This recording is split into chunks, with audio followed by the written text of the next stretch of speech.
मैं सुनील जी, खांटी बिहारी, शुद्ध भारतीय, जीएस की महत्वपूर्ण दूसरी प्रश्नावली श्रृंखला में प्रस्तुत कर रहा हूं। ये प्रश्न आपके लिए गवर्नमेंट जॉब के या प्रतियोगी परीक्षा में संलग्न जितने भी छात्र हैं, चाहे रेलवे की तैयारी कर रहे हो, चाहे आप पीसीएस की तैयारी कर रहे हो, चाहे आप एसएससी की तैयारी कर रहे हो, चाहे आप यूपीएससी की तैयारी कर रहे हो, रामबाण की तरह काम करेगा। लेकिन इससे पहले मैं आपसे आग्रह करूंगा कि आप मेरा चैनल सब्सक्राइब कर ले। आइए, पहला प्रश्न, लाजवाब प्रश्न, गोल्डन प्रश्न। लोकसभा के प्रथम अध्यक्ष कौन थे? गणेश वासुदेव मावलंकर। कई बार यह प्रश्न पूछ चुका है। गणेश वासुदेव मावलंकर मूल रूप से महाराष्ट्र के थे। उनका जन्म महाराष्ट्र में हुआ था, लेकिन उनकी कार्यस्थली गुजरात रही। गुजरात में अहमदाबाद रही। ये 1952 में लोकसभा अध्यक्ष बने थे और 56 तक रहे थे। दूसरा प्रश्न आपका आता है कि लोकसभा के प्रथम उपाध्यक्ष कौन थे? लोकसभा के प्रथम उपाध्यक्ष का नाम एम अनंत शयनम अयंगर था। इनका जन्म स्थान तमिलनाडु था। तमिलनाडु में ये मद्रास इनकी कार्यस्थली रही, लेकिन ये भारत के प्रथम उपाध्यक्ष बने और लोकसभा अध्यक्ष की मृत्यु के बाद इनको लोकसभा उपाध्यक्ष के बाद इनको लोकसभा अध्यक्ष भी बनना पड़ा था। आइए, अगला प्रश्न है भारत का प्रथम मुख्य चुनाव आयुक्त। लल्लन टॉप प्रश्न, गोल्डन प्रश्न। कई प्रतियोगी परीक्षा से होकर के फिर आपके सामने मैं प्रस्तुत कर रहा हूं कि भारत के प्रथम मुख्य चुनाव आयुक्त का नाम सुकुमार सेन था। नहीं याद रहे तो मैं आपको एक ट्रिक बतलाता हूं। बिहार में गांजा पीने वाले को कहते हैं फूकमार। फूकमार सेन से आप याद कर सकते हैं, लेकिन ये सही नाम नहीं है। सही नाम है सुकुमार सेन। हमने तो आपको गांजा पीने वाली फूकमार की ट्रिक्स बतलाई है याद रखने के लिए। गांजा मत पिए, फेफड़ा खराब हो जाएगा। अगला जो प्रश्न है वो है भारत के प्रथम सर्वोच्च न्यायालय के मुख्य न्यायाधीश की कौन थे? भारत के सर्वोच्च न्यायालय के प्रथम मुख्य न्यायाधीश का नाम था हरिलाल जे कानिया। ये भी मूल रूप से तमिलनाडु के रहने वाले थे। मद्रास से इन्होंने एलएलबी की पढ़ाई की और ये भारत के सर्वोच्च न्यायालय के मुख्य न्यायाधीश बने।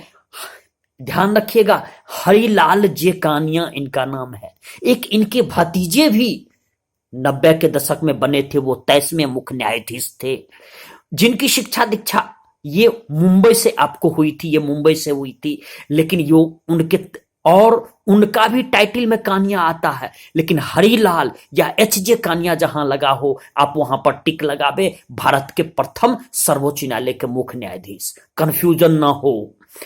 भारत के वित्त आयोग के प्रथम अध्यक्ष केसी योगी थे। कई बार ये भी प्रश्न पूछा है। आइए, अगला प्रश्न विज्ञान के क्षेत्र से हम लोग लेते हैं। विटामिन ई का रासायनिक नाम क्या है? विटामिन ई का रासायनिक नाम है टेकोफेरॉल।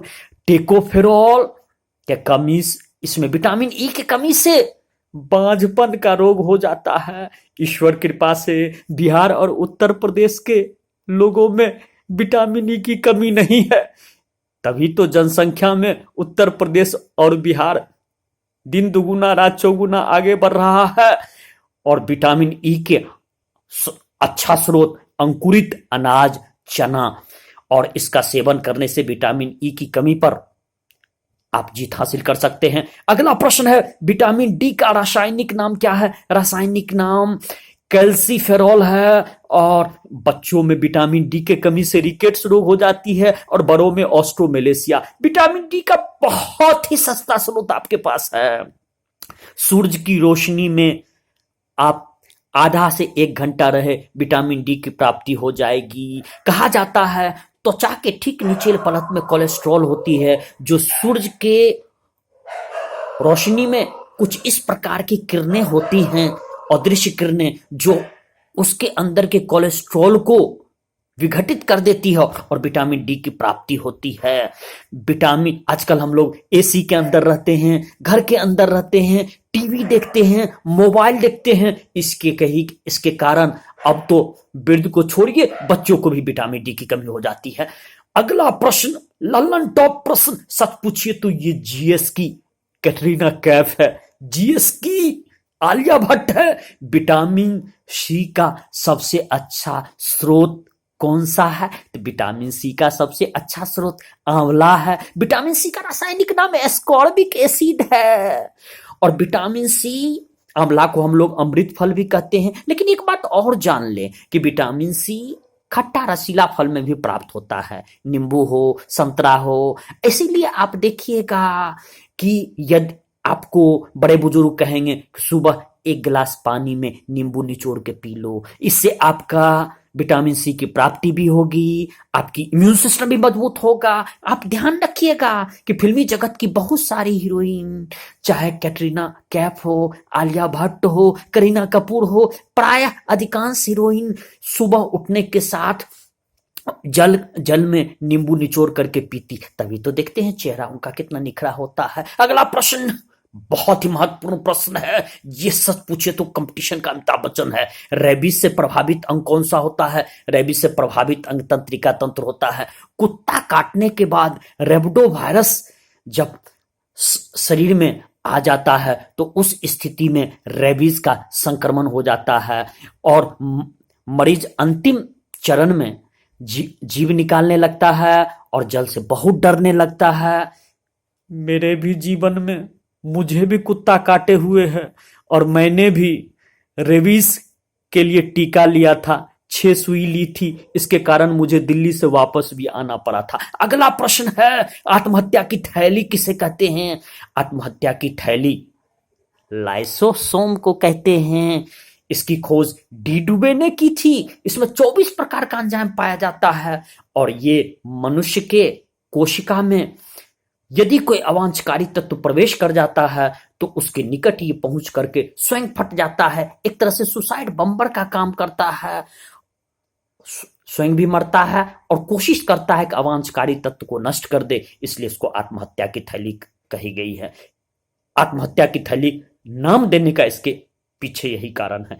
अगला प्रश्न लाजवाब प्रश्न, अद्भुत प्रश्न, लल्लन टॉप प्रश्न, विषाणु की खोज किसने की थी या विषाणु का पिता किसको कहते हैं? तो विषाणु की खोज इवानोवस्की ने की थी। ये मूल रूप से रूस के रहने वाले थे उस समय और तंबाकू के मोज़ैक रोग पर इन्होंने खोज किया था। अगला प्रश्न लाजवाब प्रश्न, बेहतरीन प्रश्न, पहला कार्बनिक पदार्थ जिसे प्रयोगशाला में बनाया गया उसका नाम है यूरिया। मूत्र का अंग्रेजी शब्दावली है यूरिन।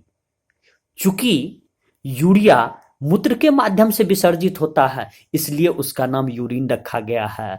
ऐसा कहा जाता है कि लीवर के बाद यूरिया जब किडनी के माध्यम से, वृक्क के माध्यम से रक्त छानने का काम होता है तो यूरिया का निष्क्रमण मूत्र के माध्यम से होता है, इसीलिए मूत्र को अंग्रेजी में यूरिन भी कहा गया है। यूरिया में नाइट्रोजन की मात्रा 46% होती है और पहला कार्बनिक कंपाउंड है जिसको प्रयोगशाला में बनाया गया था। अगला प्रश्न है, पुराने तैल चित्र के रंगों को उभारने के लिए किस रसायन का प्रयोग करते हैं? Hydrogen peroxide. बाल रंगने में भी इसका प्रयोग करते हैं।